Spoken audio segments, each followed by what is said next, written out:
Oh my goodness. We are kicking off 2023 with honestly like the biggest personality I've ever met in food and beverage. Welcome to the Produce Moms. This is the podcast where I talk to various people who've made an impact on the fruit and vegetable community.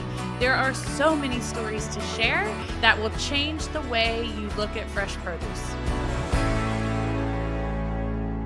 We are thrilled to welcome the one and only Chef Todd Fisher to the Produce Moms podcast. Chef Todd. Well, thank you for having me. I'm very excited to be here. This is a thrill. I'm, it's been a long time. I've been waiting for my invitation. I knew you were going to give me a hard time about that. We've been doing this show since 2018, and episode 240, whatever it is, it sounded like the perfect one for you. Truly, this is long overdue. I'm happy to be a part of the New Year kickoff. You are setting a tone, and you are creating, the adage, shoes that no one can fill. We are there, folks. Like, this is going to be the episode of all episodes this year. Before we dive into how you and I met, let's first just kind of set the tone, help people understand a little bit more about you, where you live, where you work, and how your journey in the culinary arts has turned you into really one of the most notable food service ambassadors that the fresh produce industry has. Gosh, I've been doing this, and by this I mean being a chef. I'm going on 30 years now, which it feels like really maybe a couple of years. I love what I do so much, and I get to work with such great people like yourself, like Duda, and other companies, and all the things that I've gotten to do in my career. So I'm pretty thrilled to be going into my 30th year. I last year made a decision to kind of change up my direction, if you will. So I've been a chef, as I said, 30 years, in and out of restaurants, been at the helm of some great restaurants throughout this journey, and have worked with, just kind of had lots of great opportunities. Last year, I decided I wasn't able to buy the restaurant that I wanted to buy.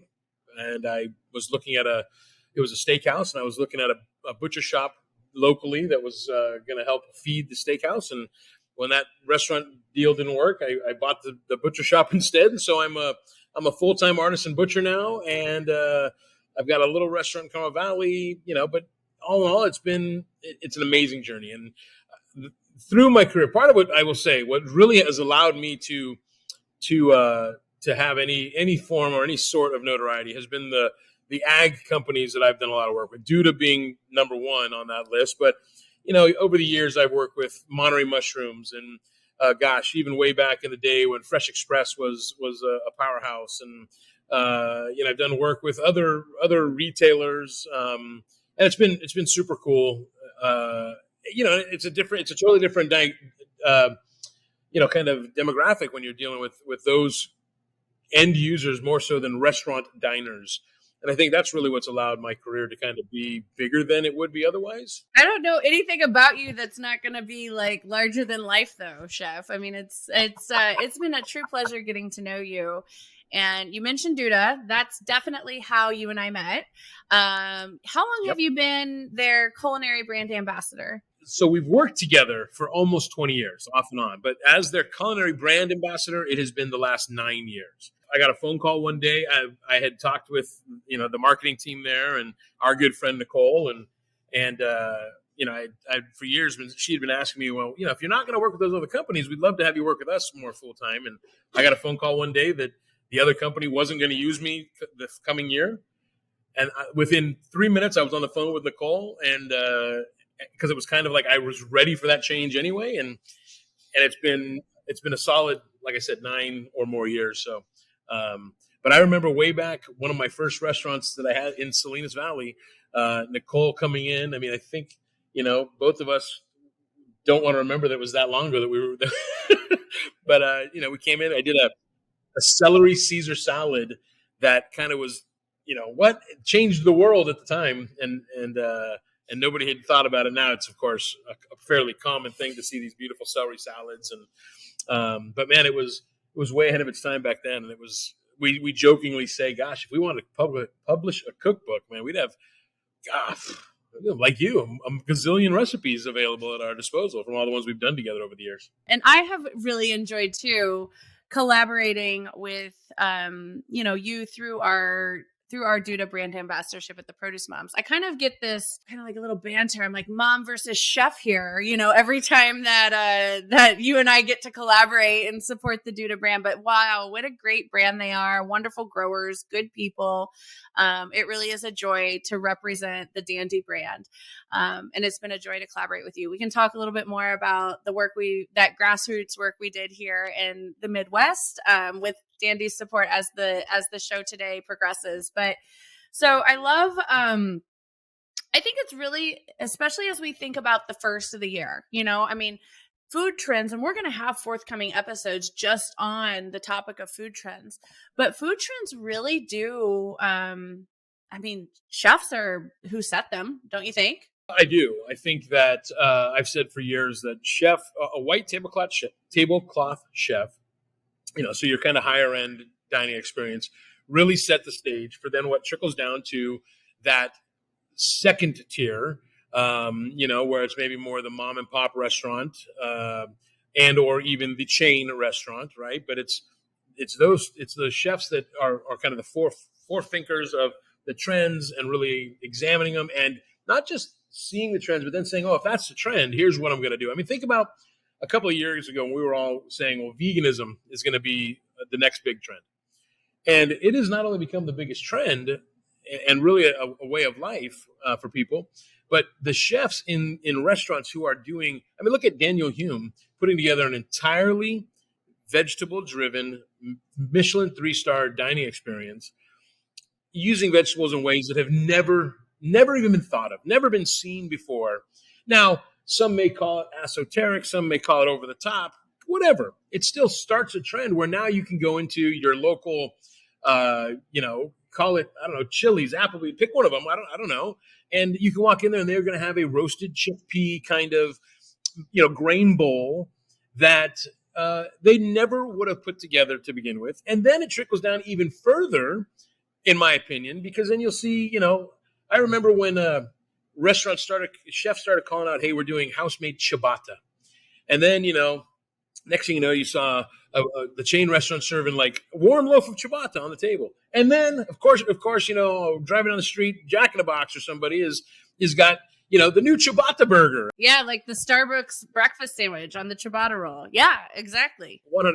So food trends are critical. I do think that they are not always created by the top tier chef, but definitely, kind of expanded and grown and become and allowed to become more approachable, even though, like I said, that a lot of them, might be a little kind of high end, highbrow, whatever term you want to throw at it. But it really does make it like, wow, I can use vegetables in a different way. And then we get home and think, well, I saw this on Food Network, or I heard this on the Produce Moms podcast, and they're taking cauliflower and they're charring it and smoking it like a brisket. And yet, and that's where somebody's like, okay, if I can find that recipe, I'm willing to try that at home. I still hark back to the trip that we had. I know we're going to talk about it, flying into the Midwest to do our lunch lady program.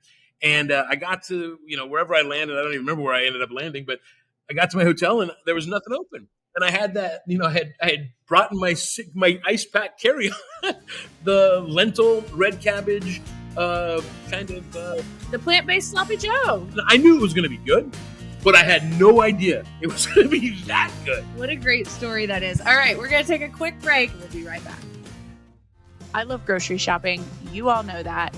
And there's nothing that brings a smile to my face like when I actually see a Produce Moms branded fruit or vegetable on the grocery store shelf. So today I want to remind you all that we actually have an Idaho potato line that's available at select Walmart stores nationwide. So look for the Produce Moms branded Easy Baker potatoes. They are individually wrapped, triple washed, ready to cook. Idaho potatoes grown by our amazing brand partners at Wada Farms. Make sure that you look for them. You are going to love them. We have so many ideas, recipes, inspirations, even a field trip to the farm that's available on our website. All you have to do is scan the little QR code that's on your Produce Moms Easy Baker to experience it all. Thank you so much, and eat more potatoes. Welcome back to the Produce Moms Podcast. I'm here with the one and only Chef Todd Fisher. We are kicking off 2023 here on the pod. So, Chef Todd, before the break, we were talking about you eating the lentil sloppy joe at the random Indianapolis hotel before we started our jaunt throughout the Midwest to teach scratch cooking to school food service. And take your recipes that, your recipe style, which is, acclaimed, like Michelin star recognized. And breaking that down into recipes that can be used in school food service. Like, it's really easy for a chef, and like, you had a huge learning curve with this. Like, we had to really teach you, okay, Chef Todd, these are meals that, like, the aggregate cost of the meal cannot be more than, $2.50. You have to measure that before you put it in the recipe, Chef Todd. Oh, really? Gosh, we had a lot of fun. So this was a program. The state of Indiana was awarded a USDA Team Nutrition Grant, one of 11 states throughout the nation to receive those federal funds. And then the state of Indiana did a sole source partnership with my business as the private sector partner to execute a culinary training for school food service. And I candidly mentioned that one day to Nicole Tao, and she fell out of her seat. She was like, Lori, brands like ours are looking for these opportunities to connect with school food service and create, change, and also get some great feedback, as it relates to innovation, which we were able to do. Like, things like, hearing the school food service personnel say things like, it's really hard for us when things come and the net weight, like the ounces versus the half cup, because all of the federal serving sizes are based around the half cup measurement. Or I should say the federal USDA school meal program measurements are based on the half cup. So it was a really good two-way dialogue and learning experience, but nothing topped the Chef Todd Fisher recipe collection for USDA school meals.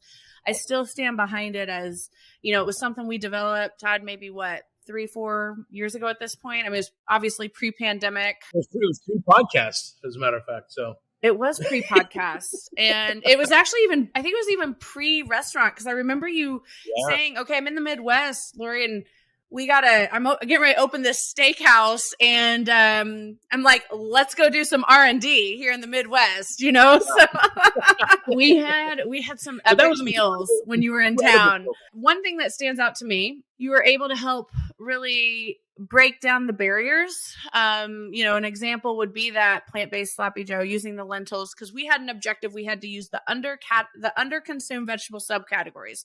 So red and orange, the leafy greens, and the beans and legumes. And then also obviously pay tribute to Duda, whose vegetables by and large fall under the other category, and showcase, their core items, the radishes and the celery. But tell us what someone like you, who has cooked everywhere from the James Beard House to, Carmel by the Sea to the Pebble Beach, golf event. Here we take this California chef, drop them in the Midwest, and we're like, let's educate some lunch ladies. For me, it was one of the most heartwarming experiences I've ever been a part of.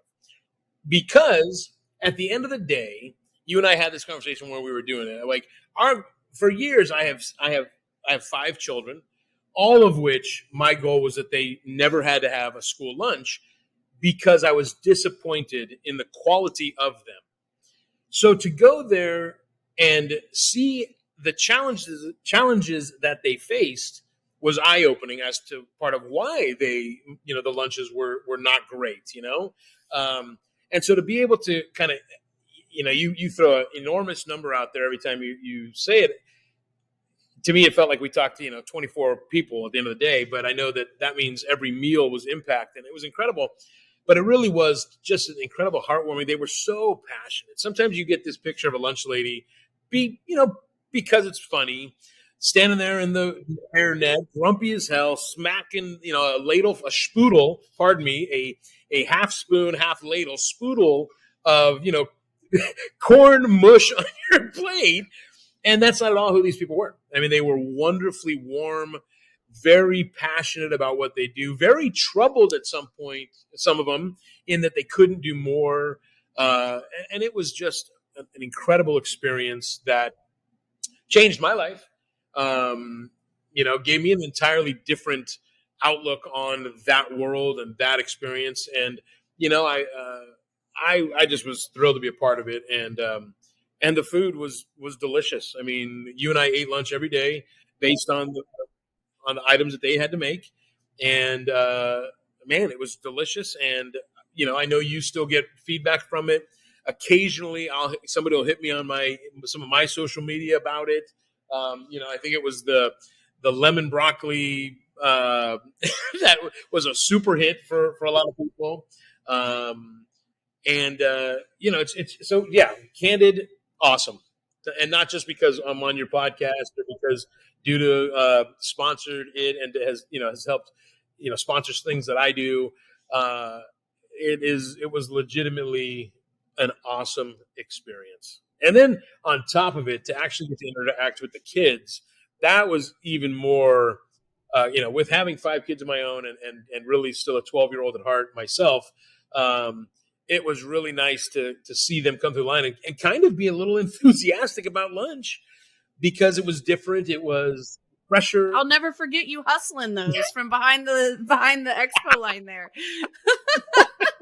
We could get into the Mutual Admiration Club for hours here, but kudos to you. That was an awesome, awesome program. Well, and hats off to everyone who's involved with school food service. Here we've got, like I said, James Beard, recognized Michelin star recipient chef, who, it was a whole new world for you. There was a level of challenges that you had never faced, when you got into that school cafeteria.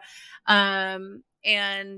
And really, one of the things I love about the school meal program and what we were able to accomplish during that culinary training that we did together, this is, these are, when we think about the world today, when we think about the pressure that children have been under, it's, lunch hour at any school across this nation is a time when these students can come together, hopefully put their worries aside, gather around a meal, learn about different cultures, and essentially just have that much needed mental break during their school day. And all of the schools and participants that we had in that training, Todd, I mean, all of them were schools that had at least 50% or more that qualified for the free meals, meaning that these were students who leaned on their school for food security as well. And that was an enlightening stat when we were there to know that many people were on that program, and also that that it was being taken care of by the government was pretty impressive as well. Across the board, the whole thing was pretty neat. But I should correct you. I have never received a Michelin star. Oh, okay. Well, so Michelin star means the restaurant or the chef, received this, and it was, keep in mind, Michelin was started by the tire company. So the idea was, if you got a Michelin star, this is a destination you should drive to immediately and check out. If it's 3 Michelin stars, waste no time, get there today. 2 Michelin stars, never miss this opportunity. 1 Michelin star, if you happen to be driving that way, you should stop there. Then they have 2 other recognitions, one called the Bib Gourmand, which is basically the friend of the Michelin star. And that is basically if you're in Carmel by the Sea and you're going to Aubergine, which is our 1 Michelin starred restaurant in Carmel by the Sea, you should also stop at Jaffa, or because they have a Bib Gourmand, which means you can get a 3-course meal plus a glass of wine for under $50. But, quality food, quality ingredients. And then the plate was another thing that they introduced, where it was basically saying, like, this restaurant has the potential to be a Michelin starred restaurant at some point, but it is, there's some things maybe it needs to work on. Maybe it's food, maybe it's level of service, maybe it's it could change. But so just to be clear, I someday maybe, but as of right now, I do not have a Michelin star. I have a Michelin plate. Okay. Well, that's really good information to know.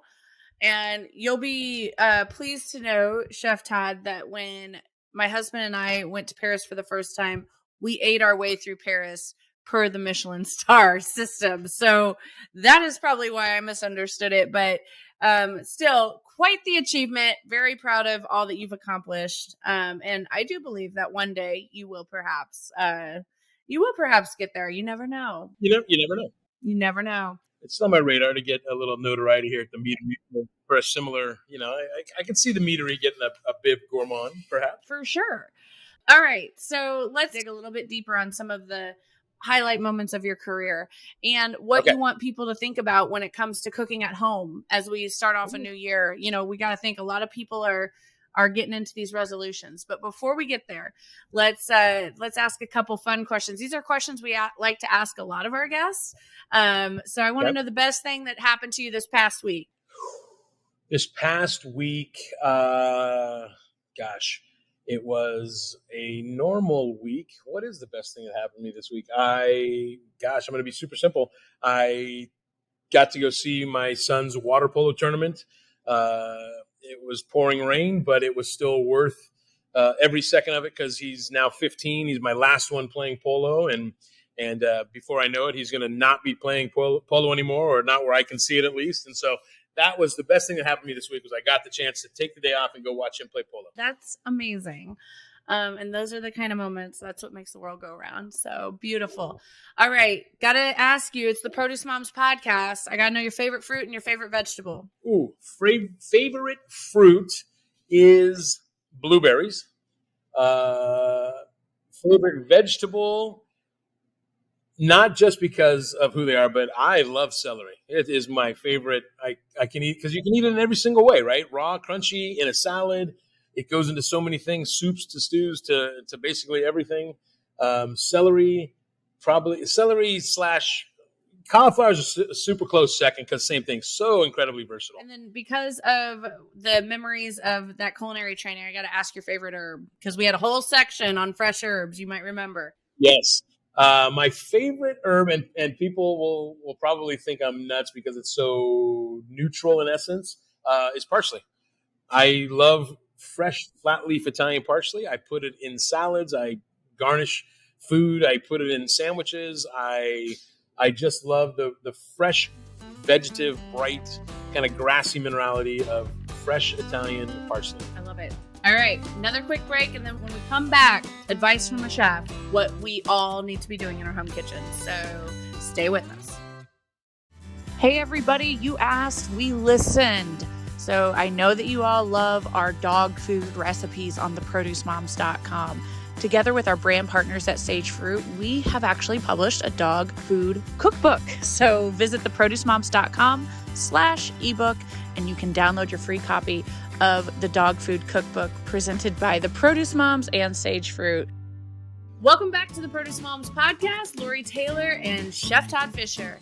All right, Chef Todd, it's the start of the new year. You know what that means. Lots of resolutions. And right now, my goodness, no one's cheating or giving up. Everyone's just getting started.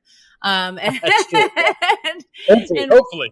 Right? And one of the top, absolutely the top, actually, resolution, it comes back to what we're putting into our bodies, our diets, our foods, our general lifestyle. So let's talk a little bit about what you as a chef recommend for anyone who's sitting at home listening with us today or in their car, wherever you're at.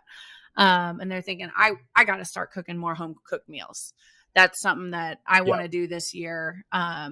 Where do people start? Obviously, this is going to sound a little bit self-serving, but I really do believe it, is find yourself a good butcher / marketplace, whatever that is, because although I am a butcher now and I have a butcher shop, a lot of people right now are going to start saying that they can't, that they want to cut back on their red meat intake or their meat intake period, right? I'm going to go to a plant-based diet. And I've got no problem with that. I really don't. But I would say eat, don't cut it out entirely because there are truly health benefits to red meat that your body needs and you'll crave.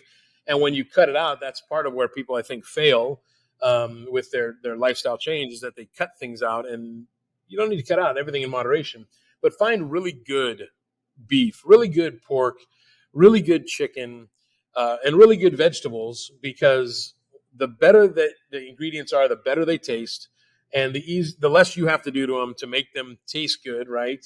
My family was notorious for getting broccoli and smothering it in cheese sauce or mayonnaise or something. Sometimes steaming it just to like a pulp too. I mean, But I think finding those good ingredients, and it will sometimes mean spending a little bit more. But I mean, I tell you, I have people come in all the time and grab a steak from us at the butcher shop, and they come back or call the next day, and they say, I'll never eat another grocery store steak in my life. Now that's not fair to every grocery store, but it is not their focus primarily, because it's not their margin category, right? Their margin categories are in the canned goods and the stuff down the freezer section for the most part. So it's great information, and with it being such a big part of what you do in your day to day, I know that most of our collaboration has been, through that produce side of your affinity. And I want to just emphasize what Chef Todd just said. When you're starting with a great baseline, it doesn't matter what we're evaluating here. When your baseline is superior, your ability to get to that finish line or get to that success point is going to be a less tedious journey. Okay. So he is so spot on with his remarks on starting with the freshest ingredients possible, the best, when you're talking about meats, best cuts of meat, sourcing your produce from, fresh grocery stores with fresh, beautiful displays, looking for great trusted brands like Dandy. But I do want to talk to you about steaks, because I'll tell you what, Chef Todd, the very best steak, and this is a huge compliment. You know me, I'm a Midwest girl. My favorite meal is at a steakhouse. And the best meal I ever had was at your steakhouse, 7th and Dolores, when you cooked me that Kansas City strip. And it changed my life. I was like, okay, I will never, I don't know if I'll ever have a steak like that again. But so how does someone go about choosing, I would have never ordered a Kansas City strip. I don't even know if I knew about it. I always just would order the petite filet at every steakhouse I went to. Yeah, and I think that's, we considered our signature steak here at the Meatery as well, our Kansas City steak, which is a bone on New York. So there's nothing, it's a half of the T-bone, right? The filet side goes away. The little T gets split. Now you've got an L shape on the back side of the New York and the foot of the New York, if you will. And, I always say cooking meat on the bone is always going to give you a better product, a better end product, because you can control your temperature a little bit more, get a more true temperature. The flavors are there. And the Kansas City steak is a wonderful steak. Again, I would say to source it, you're going to have to do some real work around it, probably, if you don't have an artisan butcher or a butcher shop in town locally that you can walk into and ask for it. But it is an incredible steak. And then we also, in that particular case, and we do both here, both dry aged, which does really give you a more kind of unctuous / umami experience, because you're literally, the water is being dried out of the steak, and you get just a different kind of profile, hazelnuts and mild blue cheese, depending on how long it's been aged, versus that wet age, which is going to give you that gorgeous kind of, like I talked about with parsley, kind of that beautiful minerality, a little bit of herbaceous grassiness that you get, and the iron flavor, more traditional steak flavor. The one you had was that dry age, and that those are incredible steaks. So, we're fortunate. I'm fortunate that, as having been a chef for 30 years, I've worked with great brands like Duda, but also on the steak side, like Nyman Ranch and a few other ranches up and down California. I've really tried to focus with this change here on highlighting those more. And so, I've got a carrot finished beef that is phenomenal. It comes from Bakersfield, California, where, Grimway Farms is down there, and they sell tons and tons of carrots to this cattle ranch. And it works like Midwest cattle, where they're eating corn, but their body can't process the sugars fast enough. And so it fattens them up. But it's basically a grass-fed animal that grades out at prime, and it is stunning product. If you go to my Instagram, I just posted some photos of these steaks that I cut that you would think that they were potentially a low grade of Wagyu. They were so well marbled. I saw them, and I showed them to Chip, because you're right. It's like, these don't even look, yeah. No, it's really fascinating to hear you talk about that. So one of my favorite things as you were describing that journey of choosing the perfect steak, and all the different flavors. When you talk about umami, I'd love for you to talk to our listeners now about just the different taste profiles. Like, when you create a recipe or when you're tasting our creation in the kitchen, what are you really looking for? Like, what is the balanced palate or the balanced taste? Now, sometimes that balance can intentionally be swayed one way or the other. Like, there are times where especially if you're looking at a multi-course dinner, for instance, you are constantly looking to make sure that at the beginning you have this beautiful kind of spike of acid so that the palate is awake and alive and feeling refreshed and ready for this journey. So it could be citrus juice or zest. It could be vinegar. Those would probably be the two most common acids that you would add, right? I mean, it could be an unripe or a mildly unripe fruit. Like, sometimes doing a salad off season where you get some strawberries that aren't at the peak, and accenting their tartness can be a beautiful thing. So, and sometimes that, it can also come from using a fruit like maybe a grape or something that has a green grape that's going to be a little bit on the bright tart side. That will be kind of a stimulant to the palate. But then, you might roll, because then what you're doing is you're getting the palate ready to lead into something kind of rich and maybe luscious and decadent. And that could be a soup that's made with heavy cream, a chowder even. That could be a piece of seared scallop or really fine Japanese Wagyu beef or something that's going to be so rich on the palate, but you don't want to take away from the richness. You really want to showcase and allow it to be bright, or allow it to do its job and be that decadent piece. And then you roll into another entree or another course of the menu. I'm always looking for that. Like, I like to call it the roller coaster, where you get a little bit, you go up, you come down, and there's that excitement of coming down, hitting this like big pool of luscious richness, and then coming out of that on the other side and getting a little bit more of this kind of herbaceous. I've used that term a lot, but I really do like chicories, and I love radicchio in a salad because of the way it adds that kind of bitterness. That's another profile that a lot of chefs and home cooks are looking to. We don't think about it in the term of bitter, because bitter seems like it would be a negative, but really it is an astringent, bitter edge, like a Kalamata olive. When you make a beautiful Greek salad, you've got this grain possibly. You've got this feta cheese that's kind of tart, but it's also really very luscious. You've got cucumbers that are kind of hydrant and refreshing. Maybe you've got tomatoes, and then you got this Kalamata olive or black olive that gives you this kind of pucker effect. And right, that I always say that to me, a perfect Greek salad is one of the best expressions of all the profiles, because you get when you're chewing on a whole mouthful of salad, you do have that umami effect if the salad again is done right. And by right, I just mean hitting some acid from tomatoes or red wine vinegar, herbaceousness from oregano and olive oil. Maybe there's some kind of a grain or maybe it's farro or maybe it's even simple quinoa or brown rice. So you got this kind of nutty edge to it. Then you've got the feta, as I mentioned, that's got this kind of creamy edge, but it's kind of sour tart. And then, fold into the Kalamata olive. And you get all of these flavors, tomatoes that are sweet. You get everything in one composed salad. I think that's pretty awesome. Now, that didn't answer your question at all. Yes, it did. Are you kidding? So let's walk through the different flavors. So sweet, tip of your tongue, right? And that's everybody's first and most common. We're addicted to it, right? We are addicted to sugar as Americans. We like, we go to eat something like sushi. And we love the unagi sauce, right? That sweet, salty, black sauce that coats eel. But sometimes we'll dip just about anything in it. We love salt. So soy sauce is a favorite. And that's the sides of your tongue, right? You get that beautiful kind of salty French onion soup is one of those ones that I can literally start salivating when I think about a good French onion soup. You've got your heat, which, done wrong is your lips and everything else. But when you get that heat kind of in the middle, I like to taste my food. So, but that's kind of right down the center of your tongue, right? And so all of those things. And then when you kind of See, and then acid again is also part of the sides of the tongue. That's why when somebody talks about, or you see somebody bite into a lemon, which I think is horrendous.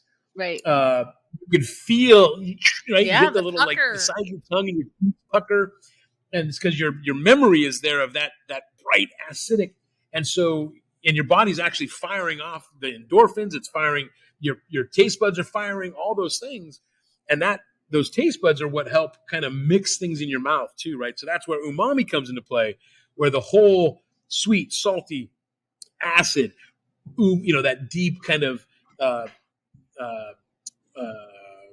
kind of like I call it the caramel coating of something, where you get that beautiful kind of mahogany richness, and all those things kind of start to get mixed together. That's where mushrooms and soy sauces and oyster sauce and those things are, they are umami bombs. One of my favorite new ingredients in the entire world is black fermented garlic. Not new, not exciting to anybody. But I'll tell you what. So black fermented garlic, does that mean it's It pickled? does not mean it's pickled. It's actually slowly cooked, generally in like a rice cooker. You'll put 5-6 heads of garlic in your rice cooker with no moisture. Close the lid, let it sit for 72 hours cooking, and when you open it up, the whole head of garlic will literally be black. All the sugars have caramelized. The temperature profile and the moisture created allows for the fermentation process to happen. And then you can just squeeze out, almost like everybody got so popular squeezing out cloves of roasted garlic, right? Now you squeeze out these heads of literally black as like charcoal, black, sweet, unctuous, kind of rich and fermenty, but not not kimchi fermented, but gently fermented. And it is magnificent. I put it in a sausage here at the Meatery that people go nuts for. I use it a lot in soups because it's got this incredible umami factor that changes things when you're eating it. So yeah, if you want to do it yourself, it can be done. There are recipes all over the internet, or I can happily send one your way that we use. But yeah, you're gonna have to. I mean, your rice cooker will be occupied. This is your opportunity right now to encourage people to subscribe to your most entertaining newsletter. And you need to do a newsletter edition, Chef Todd's favorite garlic, and do the recipe. There you go. There you go. I'm on it. I'm writing notes right now. Yeah, if you do want a fairly entertaining read, and I hope for it never to be too long, if you go to my website, which is themeatery.us, and subscribe to my newsletter. I used to write for our local newspaper here in Monterey, California, and then the deadlines became too much, and I couldn't keep up, and I just didn't. I couldn't do it anymore, and I stopped. And it was really a void in my life for a period of time because I love hearing myself talk, but two, I write in my voice. I've been told, and so it's a little bit like having a one-sided conversation that you don't get to respond to because I don't let you. Give you a minute to step in, but it is so entertaining, and it's just very candid, plenty of run-on sentences, but it just it warms my day. Oh my gosh. Well, Chef Todd, this has been a great episode. I really enjoyed having you on the show. It's long overdue. I think if anything, we understated your brilliance. I know that you've received lots of different accolades, even from within the industry. You've appeared as someone who is educated. I mean, not only, I know we focused on that school food service thing, but my gosh, how many people in the industry have you actually entertained and educated throughout the years? I mean, tens of thousands of people that are involved with moving fruits and vegetables around the globe. You have been a huge impact for us all. So it's really a joy to bring you on this show and put an overdue spotlight on Chef Todd Fisher here at the Produce Moms podcast. I'm going to let you have the mic for any sort of closing remarks or things that you'd like our listeners to know. I encourage all of you who are still working on your New Year's resolutions that are still going at it. Keep it up. It's not an easy thing to do, but I encourage you to continue to do so because it's something that you want. And when we want things, we can do it. So stick with it. I'd love for you to check out our website and follow my newsletter. Again, The Meatery. That's MEATERY.US. And check out there. If you are so socially inclined on the social media, mine is pretty simple. It's just Chef Todd Fisher on all of them, I think. And also the Meatery is I think it's the _ Meatery is kind of a fun follow as well. I do have a location out in Carmel Valley as well that we haven't really breached and talked about, but it's called Bear and Flag Roadside. And it is meant to be kind of a throwback to a California roadside eatery. And it's exactly that. It sits right on Carmel Valley Road. It's kind of a small footprint, but big flavors, big fun in that we do great salads from our vegan rainbow bowl that people go nuts for, which has a spiced tahini dressing in every vegetable you can basically think of, to a smash patty burger that, and I say this a lot because I do hear it will change your life, to our Mother Clucker, which is our fried chicken sandwich people go nuts for. And it's a great spot. So that one is Barren Flag Roadside. .com, and it's it's been a great, it's been an exciting last year and a half of taking on 2 new projects, maybe more to come. We shall see at what 2023 brings, but it's been fun to be a part of this, and thank you for having me, and I hope we can do it again. And also, I think it's worth calling out at dudafresh.com. Folks, so many of the recipes on the Duda Farm Fresh Foods website, which is home of the Dandy brands, so many of those recipes are Chef Todd Fisher creations. You'll see a few, the Produce Moms ones sprinkled in, like pretty much anything in a crock pot or with like 2 ingredients. We helped with that. Anything beyond that, Chef Todd gets the nod there. But no, in all seriousness, Chef, it's so great. But before we close, we're going to play a really fun game of this or that. Okay. So if someone's making grilled cheese, is it butter or mayonnaise? Mayonnaise. Always. On the outside of the bread. Talk about changing your life. That will change your grilled cheese game, folks. So, Amen. Amen. Mm-hmm. All right. So you have salt or you have pepper? Salt. Okay. Every day of the week. Red wine or bourbon? Ooh. I'm going to have to go... Oh, shoot. If I was on an island, I'd have to go bourbon. Let's see. I got to do one more in honor of Dandy. Oh, celery. I already said it was my favorite vegetable. Although I do love radishes. All right. Radishes or corn? I love corn, but I'm not, it gets stuck in my teeth. I'll be honest. Did you not wear your retainer after you got your braces? Well, it's been an amazing episode. I've had a lot of fun. Chef Todd, you really are the best. This has been a great way to kick off our 2023 podcast. So with that, I say goodbye. Chef Todd, you get the final send off and goodbye to all of our guests here. So please, the mic is yours to sign us off from the show. I hope you have a wonderful 2023, and I look forward to seeing you either in person or social media or here again on the Produce Moms podcast. But until then, cook like you mean it. Don't forget to subscribe to the Produce Moms podcast on Apple, Spotify, Amazon, and any preferred podcast platform. Check out the Produce Moms on Facebook, LinkedIn, Instagram, TikTok, Twitter, and YouTube. Special thanks to everyone involved with the Produce Moms podcast, my amazing team. Stay tuned till next time. The Produce Challenge is a tool that we've been publishing at the Produce Moms since 2013. This tool is an incredible, easy way for you to discover more. It is a proven tool and strategy to get us all to eat more fruits and vegetables in both volume and variety. When we started the tool in 2013, the goal was to encourage everyone to go into the produce department and try them all.